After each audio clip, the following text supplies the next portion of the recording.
আমরা এখন যে দ্বীপে অবস্থান করছি এই দ্বীপের নাম উড়িচ্চর। এই দ্বীপটি ফেনী নদীর মোহনায় জেগে উঠেছে।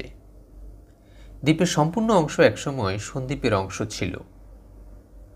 ধীরে ধীরে দ্বীপটি ভেঙে সন্দ্বীপ থেকে দূরে সরে গিয়ে দক্ষিণ পশ্চিমে নোয়াখালীর দিকে সম্প্রসারিত হতে থাকে। এ দ্বীপের উত্তরে ফেনী ও নোয়াখালী, দক্ষিণে সন্দ্বীপের চ্যানেল, পূর্বে চট্টগ্রাম এবং পশ্চিমে নোয়াখালী। উড়িচ্চরে যেতে চাইলে আপনাকে ঢাকা চট্টগ্রাম মহাসড়কে ফেনীর লালপুলে আসতে হবে। লালপুল থেকে সিএনজি অথবা বাসে যাবেন সোনাগাজী।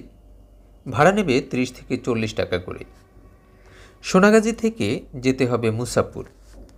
এখানে ভাড়া নেবে 30 থেকে 40 টাকা। মুসাপুরে উড়িচ্চর ঘাটে ইঞ্জিন চালিত নৌকা থাকে, জনপ্রতি 50 টাকা ভাড়া নেবে। মুসাপুর থেকে উড়িচ্চর পর্যন্ত চ্যানেলটি পার হতে সময় লাগবে 25 থেকে 30 মিনিট। 25 থেকে 30 মিনিটেই পৌঁছে যাবেন উড়িচ্চরের নোয়াখালী অংশে। সন্দ্বীপ থেকেও উড়িচ্চরে যাওয়া যায়, তবে পথটা অতটা সহজ নয়। এদিক দিয়ে পথ সহজেই যাওয়া যায়। আবার নোয়াখালী থেকে উড়িচ্চরে আসা যায়। নোয়াখালীতে আরেকটা ঘাট আছে, যে ঘাট দিয়ে নৌকায় করে উড়িচ্চরে আসা যায়। আমরা ঘাটের কাছে এসে গেছি, সকালবেলার খাবার সেরে নিচ্ছি সকলে মিলে। একটু পরে এই ঘাটে পৌঁছে যাব, যেখান থেকে আমরা নৌকায় উঠব। এখানে যে নৌকাগুলো দেখছেন এগুলো কিন্তু উড়িচ্চরে যাবে না, এগুলো জেলে নৌকা। ঘাটে যে নৌকা থাকে ওই নৌকাতেই আপনাকে উড়িচ্চরে যেতে হবে। এটা হলো উড়িচ্চরের ঘাট। এখানে নৌকা আছে, নৌকায় করে আমরা চলে যাব একটু পরে। সকাল 10টার দিকে আমরা এখানে এসেছি, কিন্তু আজ আবহাওয়া ভালো না থাকার কারণে নৌকা ছাড়েনি এখন ছেড়ে দেবে। এই যে নৌকাটা দেখতে পাচ্ছেন, এই নৌকায় উঠে আমরা ওপাশে উড়িচ্চরে চলে যাব। এখানে চ্যানেলের দূরত্ব 25 থেকে 30 মিনিটের। তার মানে বুঝতেই পাচ্ছেন কত বড় প্রশস্ত এই চ্যানেলটা। একদিকে ফেনী এবং নোয়াখালী আর অন্যদিকে উড়িচ্চর, মাঝে যে চ্যানেল দেখতে পাচ্ছেন এটা হচ্ছে ফেনী নদীর মোহনা। আজকের আবহাওয়াটা বেশ সুন্দর, আকাশে মেঘ আছে, অসাধারণ। বৃষ্টি সবসময় আমার ভালো লাগে। বর্ষার চমৎকার একটা ঋতু। এই বর্ষার শেষের দিকে আমরা এসেছি, ঘাটের অনেকটা কাছে, সে কারণে দেখেন লাফিয়ে নেমে যাচ্ছে অনেকেই। নদীর জল থেকে চরের খাড়া ঢাল অনেক উঁচু। জোয়ারের সময় অনেকটা ভরে যায়, কিন্তু ভাটার সময় অনেক তফাৎ থাকে। এরই মাঝে চরের মনোমুগ্ধকর দৃশ্য আমরা দেখতে পাচ্ছি। আমরা উড়িচ্চরের কাছাকাছি এসে গেছি, একটু পরেই নামব। এটা হলো উড়িচ্চরের নোয়াখালী অংশ, যে অংশটা নতুন জেগে উঠেছে। এ অংশে জনবসতি বিরল এবং চরের পরিচিতি নিয়েও এখানে একটা ঝামেলা আছে।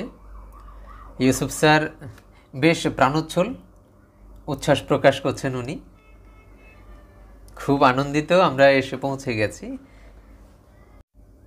চরের এই অংশে জনবসতি বিরল, সন্দ্বীপ যে অংশে সে অংশে জনবসতি একটু বেশি। কাদামাখা পথে চলে সকলের পায়েই কাদা লেগেছে, তাই চরের জমিতে জমে থাকা জলে আমরা পা ধুয়ে নিচ্ছি। একটু সামনেই ছোট্ট একটা বেড়া দেয়া দোকান পেয়েছি। দোকানে চা, দুধ, কলা, বিস্কুট আছে। আমরা দুধ বেছে নিলাম, কারণ চরের ঘাস খাওয়া, সূর্যতাপে চড়া গরুর দুধ তো আর সহজে পাওয়া যায় না, সে কারণে এই সুযোগ হারাতে চাইনি। ইউসুফ স্যার খুব আনন্দিত। সকলে মন ভরে গরুর দুধ খেলাম। এমন পরিবেশে হালকা জলখাবার, আহ কি প্রশান্তি! বিস্তীর্ণ চর, একদিকে খাল, মাঠে গরু, ছাগল, ভেড়া চড়ছে।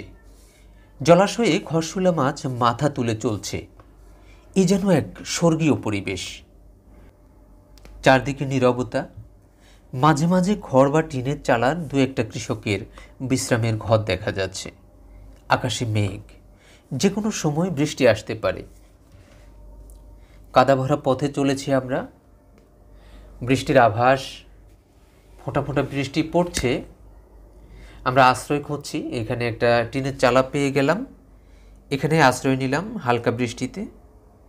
মনে হচ্ছে ভারী বৃষ্টি হবে, তাও ভালো লাগছে। এখানে দেখতে পাচ্ছেন পাকা রাস্তা চরের মাঝে, একদম বিস্তীর্ণ চর, জনবিচ্ছিন্ন, সেখানে পাকা রাস্তা, ভাঙনশীল চর ভেঙে যাচ্ছে অনেকটা, চারদিকেই ভাঙছে, শুধু নোয়াখালীর অংশে চর জেগে উঠছে, অন্যদিকে সন্দ্বীপের যে পুরনো চর ছিল সেটা ভেঙে যাচ্ছে। সারাদিন ঘুরলাম, অনেক ঘুরেছি, যাওয়ার সময় হলো। এখানে চরের মাঝে দেখেন সরু লম্বা রাস্তা, দুপাশে জলাশয়, কি চমৎকার পরিবেশ বিকেলবেলা।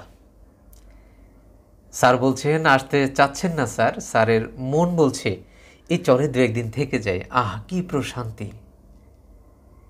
উত্তর দক্ষিণ পূর্ব পশ্চিম বিস্তৃত, ঘরবাড়ি নেই, মাঝে মাঝে 2-1টা ঘর, ঝিরিঝিরি বাতাস, হালকা মেঘ, মাঝে মাঝে গুঁড়ি গুঁড়ি বৃষ্টি।